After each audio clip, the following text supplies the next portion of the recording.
Always on the go but still itching to play? Chumba Casino has your back. It's totally free to play. No strings attached. Dive into hundreds of thrilling casino-style games like bingo, slots, and solitaire anytime and anywhere you like. With fresh new game releases dropping every week and exciting free daily login bonuses, there's always something new and fun to play. Ready to take your shot and see what you can score? Become the MVP of your own game with Chumba Casino today. No purchase necessary. VGW Group. Void where prohibited by law. 18+ TNC Supply. Hey, music fans. There are some great concerts headed this way. Don't miss out on all these shows in Atlanta. Gospel at Atlanta Symphony Hall. Zach Brown Band at State Farm Arena. And Zach Brown Band at State Farm Arena. Tickets are going fast, so don't wait. Head to LiveNation.com to get your tickets now. That's LiveNation.com.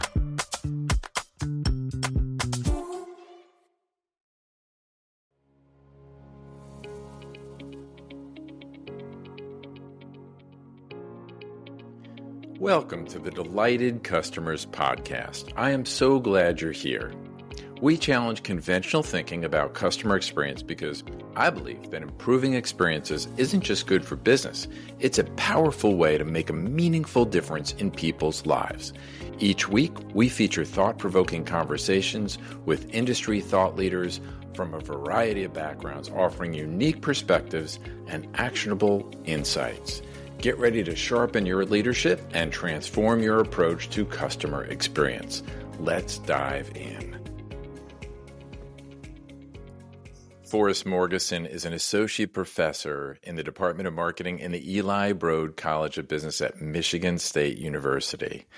He also serves as a co-director of the doctoral program in marketing. And Dr. Morgeson teaches marketing management, marketing strategy, and marketing research courses to grad students. He is also currently serving as the interim chairperson of the marketing department, and I happen to be a professor of practice in the marketing department, so fortunate to get access to him and have him on the show today. But to continue on, one of the things we're going to talk about, and that's relevant to his background, is he, in his past position, was a director of research at the American Customer Satisfaction Index, ACSI, where he managed ACSI's academic research and a team of researchers, advanced statistical modeling and analysis, and the company's international projects and licensing program. And if that's not enough, Dr. Morgeson research focuses on customer satisfaction and customer experience measurement and management, and he's been published in the leading journals, in all the leading journals in marketing, and he recently has published 2 books, Citizen Satisfaction, Improving Government Performance, Efficiency, and Citizen Trust, and The Reign of Customer, what's the last part of that one? The Reign of the Customer. The Reign of the Customer. Yeah. Thank you so much. Welcome. I wanted to do that long intro because I think your background and your credentials are just so impressive and so relevant to the audience that typically listens. Thank you so much for joining the show, Forrest. Thank you for having me. It was a wonderful introduction. I appreciate it. Well, it's exciting, and I'm so honored and privileged to have you on the show. Today, we're going to be talking about something hopefully that's right in your sweet spot, which is the link between satisfaction, loyalty, and ROI. So to help level set for the audience, some people may not be as familiar with others as ACSI. What is it? How did it originate? How did it evolve? And what was your sort of connection to it? Yeah, it's a project that was founded at the University of Michigan about almost exactly 30 years ago now, back in 1994, in the summer of 1994. It was a group of faculty at the University of Michigan Business School. It's now the Stephen M. Ross School of Business, that came together, and they were all marketing faculty, and they said, we need a better measure of what's going on out there in the economy. That was the genesis of the project. Both at the company level, but also at the aggregate level. Within economic industries and sectors, we need a better idea of not just the quantity of output, but the quality of output. That was the core idea. the discussion was, how do we measure the quality of output in a way that's meaningful for the economy? And these folks got together, led by a professor named Klaus Fornell, a world-famous marketing professor who I've had the pleasure to work with for 20 years now. And I said, well, to measure the quality of economic output, you really need to talk to the customers who are purchasing goods and services and consuming them.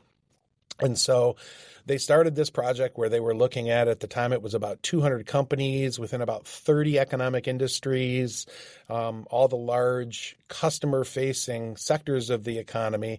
And they went out and did interviewing of all these customers and said, hey, how do you like, how satisfied are you with the products and services you've purchased from McDonald's or at the time AT&T or whatever the various major players were in the consumer goods industry. And they took all this data and rolled it up into company scores and then industry sector and national scores.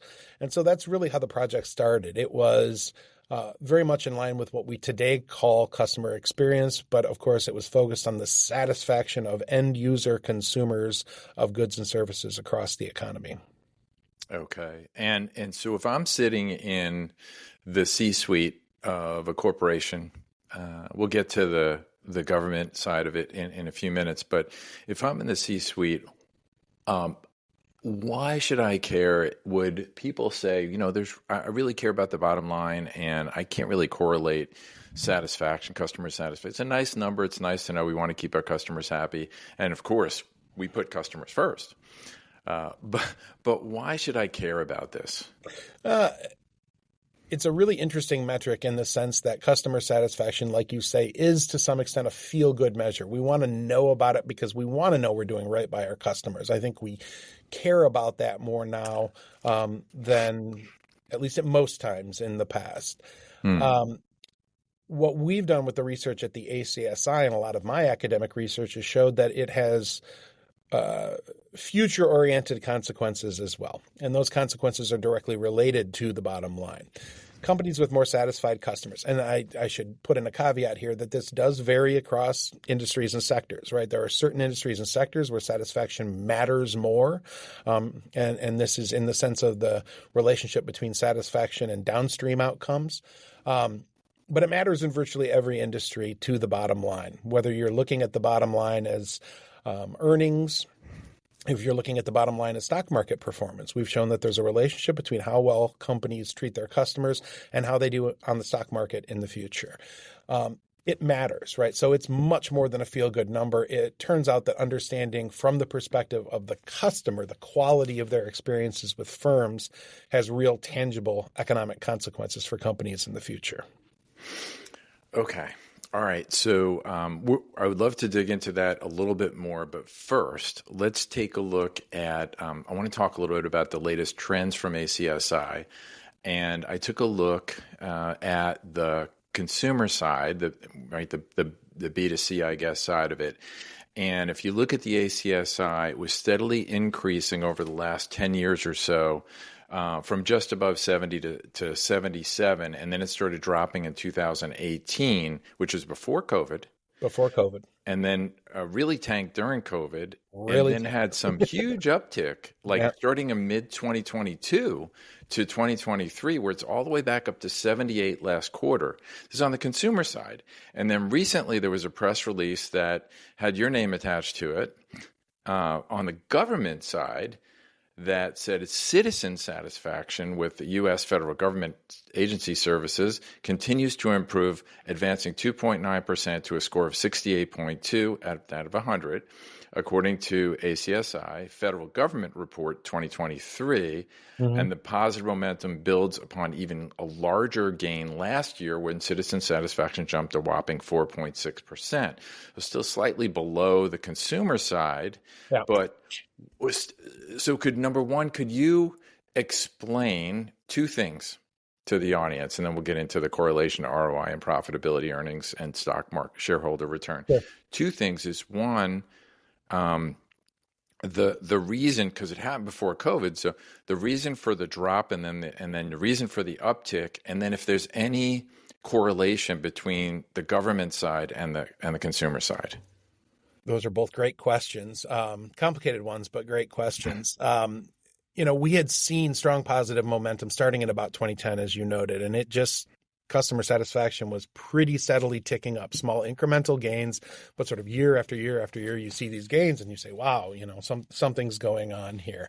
That will also, as you know, correlate pretty well with the sort of increased focus companies started giving to the customer experience, not necessarily customer experience management, but just the increased sort of emphasis we were putting on that. And so we saw a steady uptick there, companies talking a lot about their investment in resources for measuring their relationship with customers, sort of all sorts of new tools available in the market. And we saw that uptick. We then saw, like you said, in 2018, so a couple of years before COVID hit, we saw it start to retreat. The why there has always been difficult to establish. Some of it was probably related to the macro economy.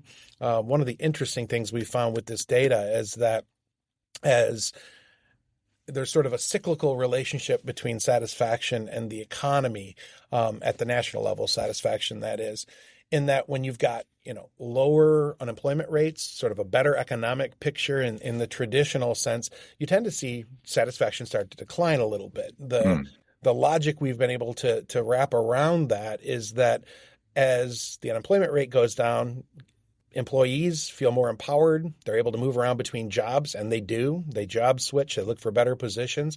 And that leads to new people in their old positions who may not be as skilled at offering customer service experiences. So I think some of that was at play when we had a really strong economy in the 2018 era.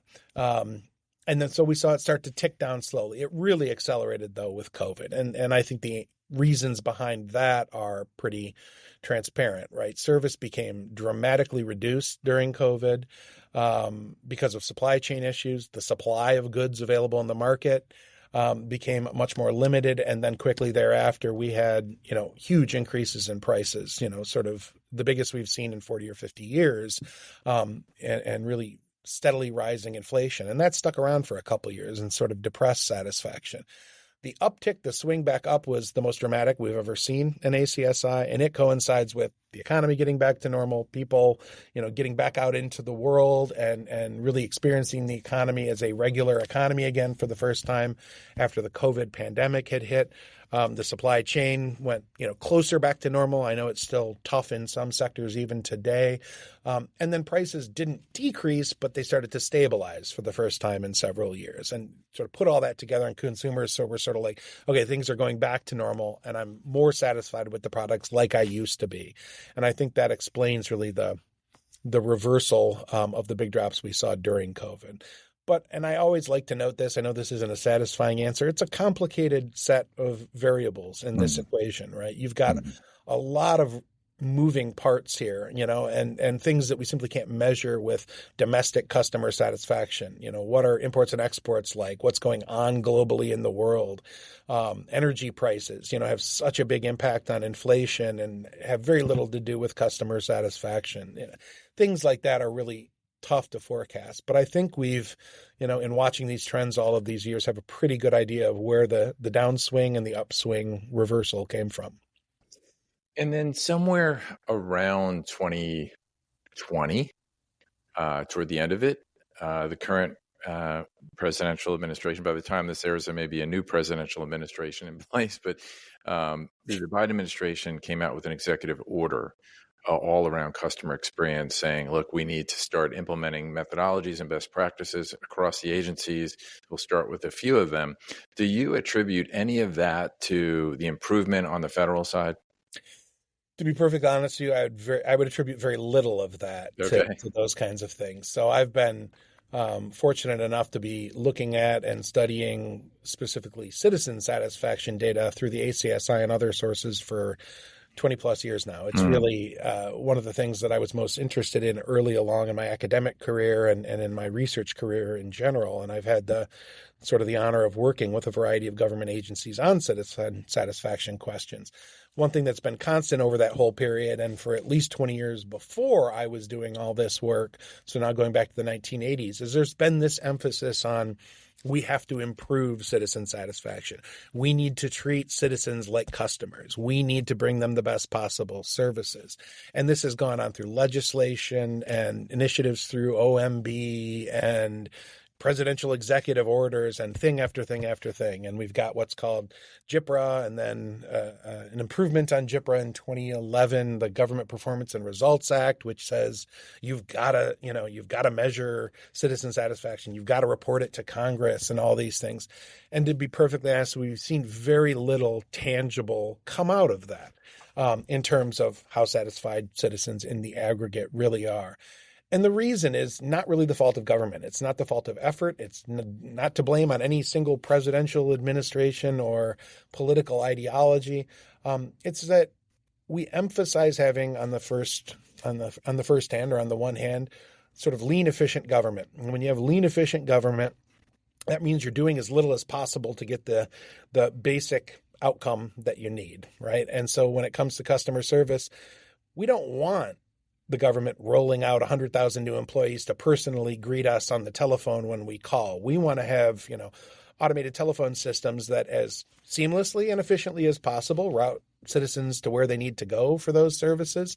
But we don't want extravagances. We want it to be lean and efficient. I think virtually everyone agrees with that, right? Is that we want relatively lean and efficient government that makes the best possible uses of our tax dollars. The other problem with citizen satisfaction is that so much of what government is asked to do is not provide services, but rather enforce laws and regulations. Mm-hmm. And so in that sense, it has what we call in the political science world, it has a coercive element to it, right? None of us really cares how good our service is when we file our taxes. We're not going to be happy with the tax filing process because we're giving up a bunch of money in the end, right? Mm-hmm. And there's very limited things that you can do to make that process pleasing to people. We want to make it as convenient as possible, as efficient as possible. We don't want it to be unnecessarily burdensome. And government's done some good things with e-government and the online tax filing process and so forth to make it easier. But we're never going to love it, right? It's never going to be as satisfying as, I stayed at a great hotel over the weekend while on vacation. Right. That's something you can say. I was actually delighted by my hotel stay. It was beautiful. I was on the beach. It was wonderful. We're never going to say that about the IRS, and that's not our expectations of them. We want them to provide efficient service. So sort of long story short, I think, we. Hey, music fans. There are some great concerts headed this way. Don't miss out on all these shows in Atlanta. Gospel at Atlanta Symphony Hall. Zach Brown Band at State Farm Arena. And Gospel at Atlanta Symphony Hall. Tickets are going fast, so don't wait. Head to LiveNation.com to get your tickets now. That's LiveNation.com.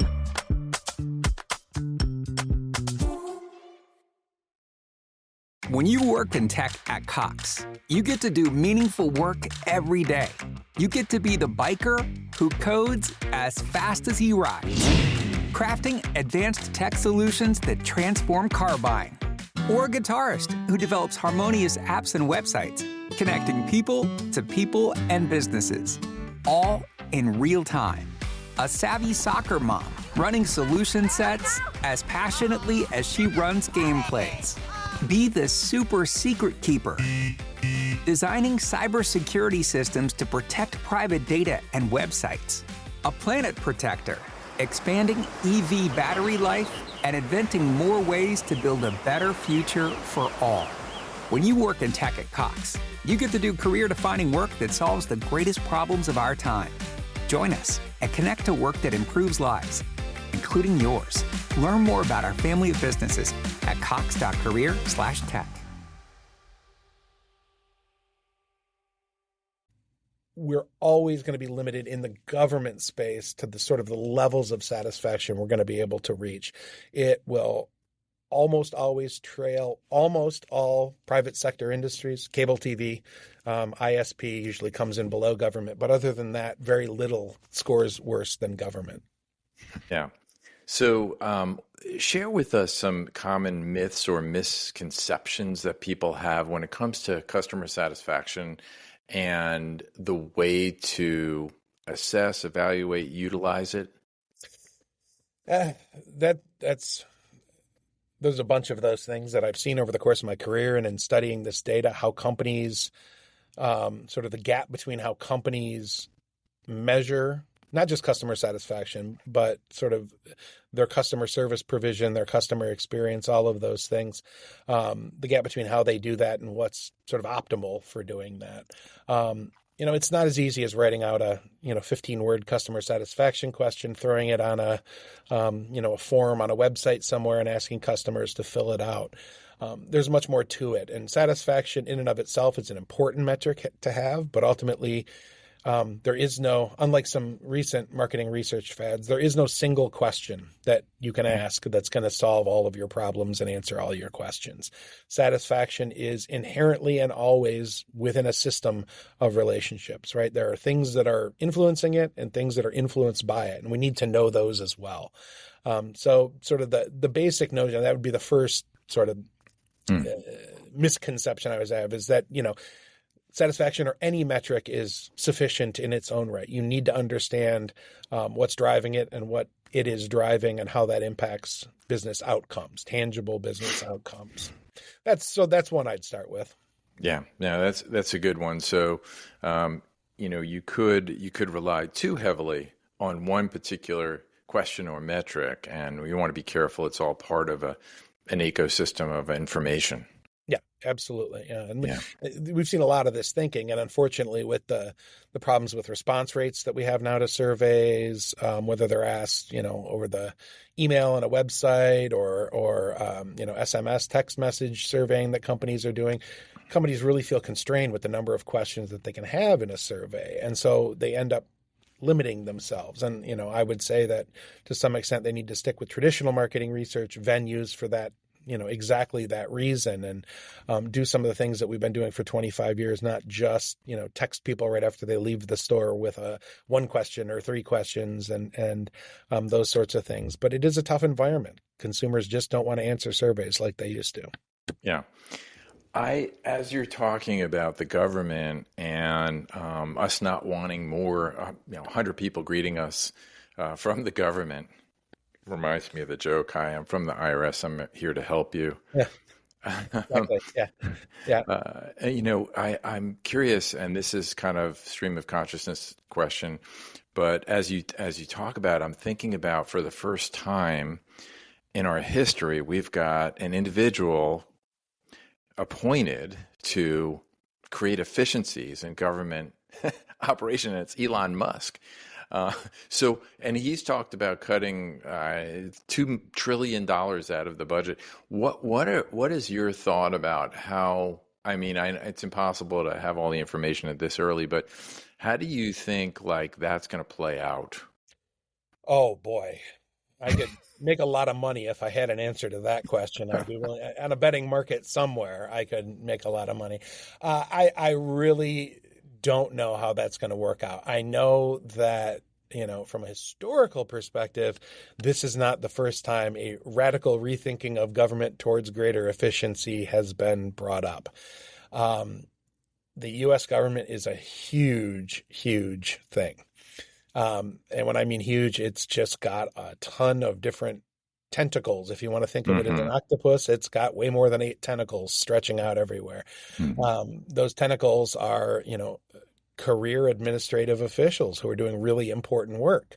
And you can say, we're going to slash, $100 billion from this part of the government, and it's going to be easy, and we're going to save tons of money. You're going to find out that money is not as easy to slash as you thought it was, and that it goes to support a whole bunch of things that all citizens, not just part of one party or part of the other, all citizens really like. That's really hard to do. It's a really tough challenge, and I think it's objectively true that we need some of that, right? We have, we're running deficits that we can't sustain. Right. At the same time, we're going to radically rethink government and do this is a difficult prospect when you get in front of a Congress that says, oh, wait a minute, you're going to slash all of these military installations. Those are all in my state. You're not doing that. You're going to slash, 40% of my constituents get that benefit from the government. You're not slashing that. And ultimately, this will have to be done through law, and it's going to be a real tough sled. So I guess I'll end by saying I wish Mr. Musk good luck. Okay, well, in terms of strategies, if you're a business leader and you are interested in improving earnings and you want to do it, earnings or profit or business outcomes that are critical to you, and you have the context of customer satisfaction in mind, what might be some strategies that you might recommend to them? Oh, that's a big question, and it's a big question because really it's going to vary. It's going to vary by what kind of industry you're in, what kind of services you're offering to your customers, what kind of products you're offering to those customers. Is it a mix of both of those things? So to some extent, that's going to vary from firm to firm and industry to industry. I think in general, though, one of the things that we can sort of recommend that spans across the spectrum, if you will, of different companies doing different things is that there are a lot of areas of relatively easy wins that you can focus on. If most of your customers are doing business on a website, if they're, m-commerce or e-commerce customers, finding ways to optimize that experience can be relatively inexpensive and a relatively easy way to make the customer journey a little bit smoother. Not every company is on a website, right? And so we want to improve earnings. We're in a brick and mortar retail environment. Let's say we want to offer strong customer service, but we're having trouble with labor costs. How can we integrate new, self-service technologies in a way that customers like, right? I've watched this for, years. People complain about the self-service technologies and, self-checkout at grocery stores now and stuff like that. I love that. I never, even if there's an open lane, I'm still going through the self-service checkout, right? And I think for a lot of consumers, there's some that complain about it.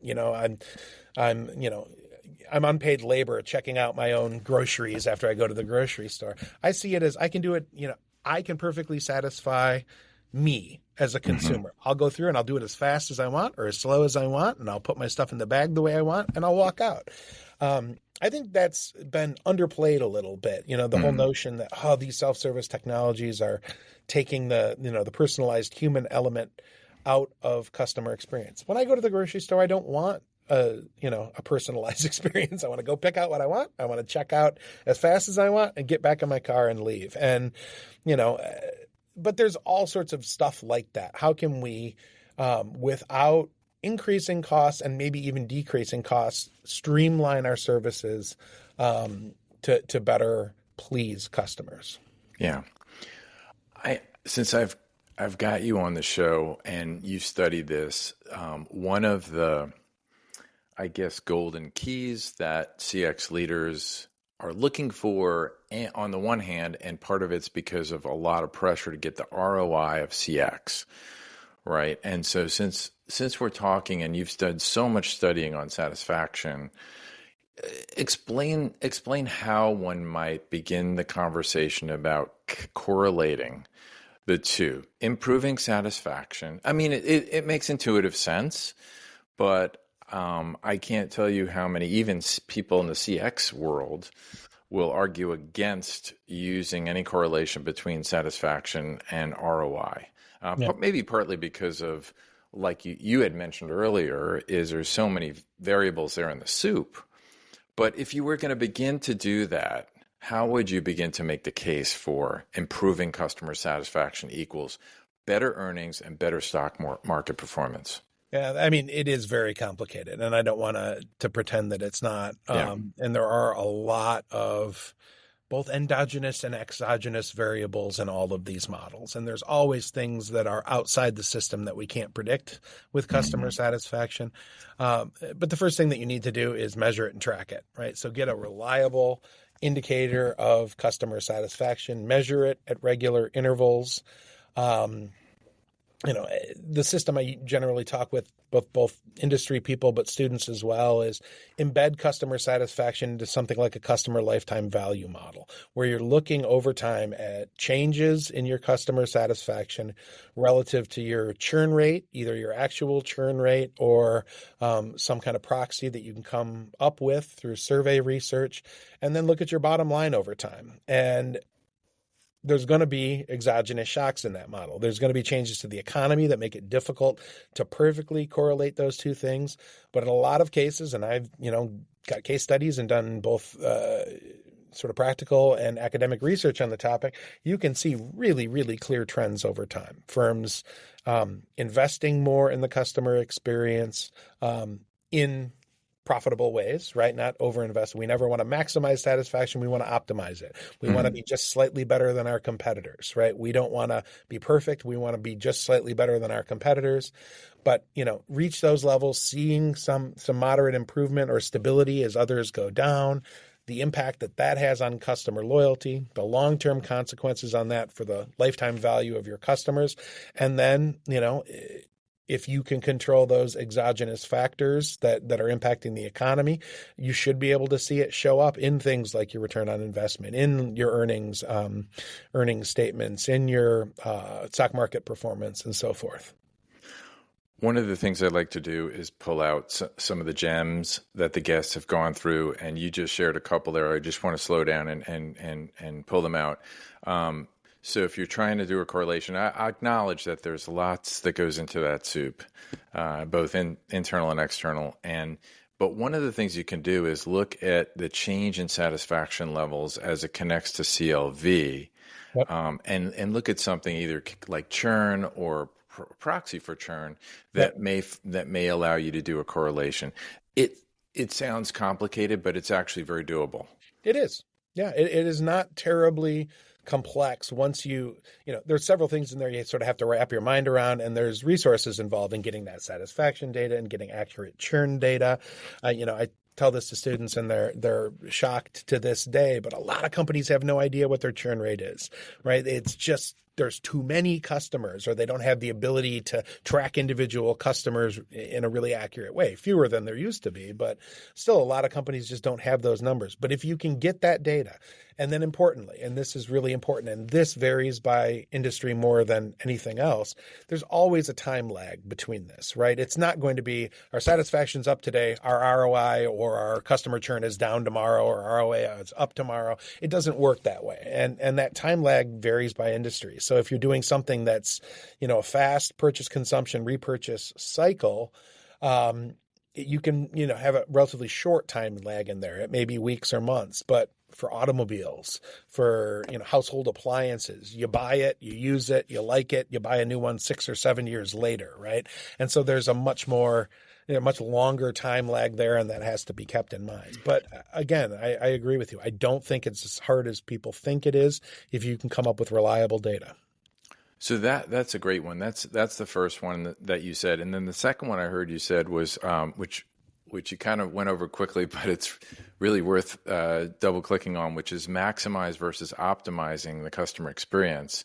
And it's interesting. The name of this show is called the Delighted Customers Podcast, but I'm the first to acknowledge that we shouldn't be aiming to delight every customer in every interaction. But could you expand on the why of that? Yeah, I mean, ultimately, I think as consumers, and there are very different kinds of consumers out there. Consumers are idiosyncratic, and opinions vary as widely as they do in any other area of human life. But I think as consumers, generally speaking, we neither expect, and even in some cases, we don't want to be delighted.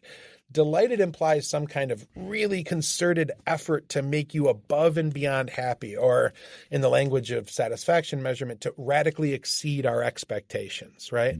I think what most of us want is to have our expectations met and maybe slightly exceeded, right? I want to go get what I thought I was going to get from a retailer, from a fast food restaurant, from a full service restaurant, wherever I'm going.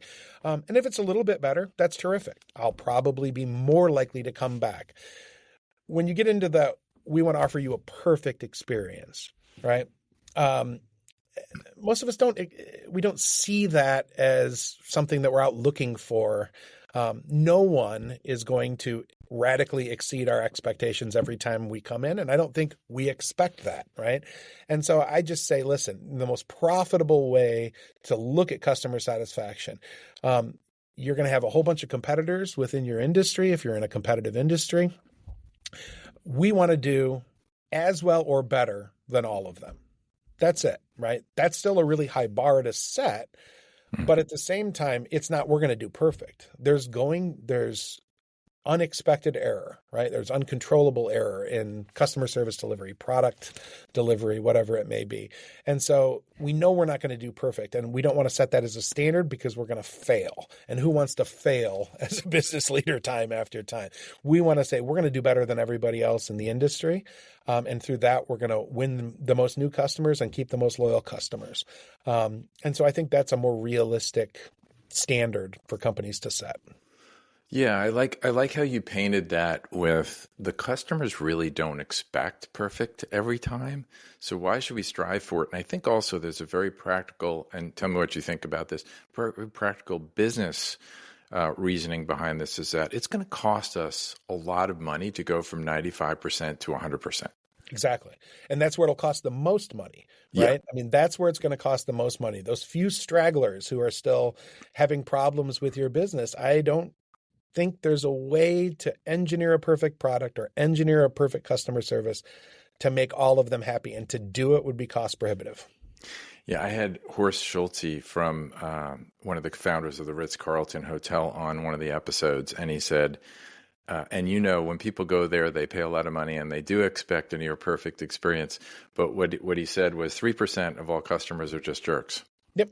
And we're not going to please them no matter what we do. Yeah, it's probably low for some industries, but yeah, I mean there are certain customers that are just impossible to please.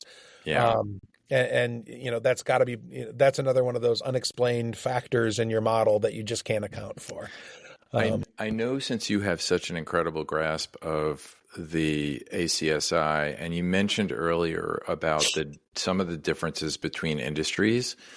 That are in terms of sensitivity to satisfaction, which just maybe the several that are sort of on the one end versus the other end that are maybe more sensitive and some that really not so sensitive to satisfaction changes. Oh, your commoditized industries are the ones that I always like to talk about. So any good that is fairly exchangeable across different suppliers doesn't have a lot of satisfaction impact, right? So, gasoline is an inelastic product when it comes to customer satisfaction. The service related to gasoline purchases matters, but for most part, it's a self-service industry. Prices are relatively constant. Not much is going to change satisfaction from one gas station to another gas station, and therefore, you don't see a strong link between them. Yeah.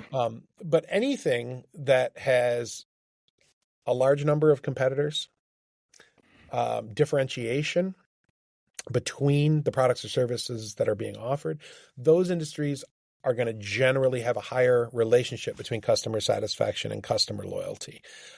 If we don't have a choice, if it's our energy utility, right, there's virtually no impact between customer satisfaction and loyalty, or a very small impact. We don't say, I'm not buying electricity this month because the electric company made me mad. No, we have to have electricity. It's non-discretionary. We need to have that product. So it sort of relates back, generally speaking, to the level of competition in an industry and how exchangeable or interchangeable products across competitors is. Excellent. Love the conversation. Could talk all day to you, but we do have to land the plane. I want to ask you the same question I ask all my guests here at the end here, which is, what advice would you give to your 20-year-old self? What advice would I give to my 20-year-old self? It's going to be a rough 32 years. I turned 52 yesterday. Woo-hoo. So it's been 32 years since then. So it's going to be bumpy, but it's going to be good. That's what I would tell. It's going to be bumpy. Learn to, prepare for the bumps, but it's going to be okay in the end. You're going to make it through. Awesome. So much fun. Before we sign off, I want to give one little plug to Michigan State University and the Customer Experience Management, the MSCXM program.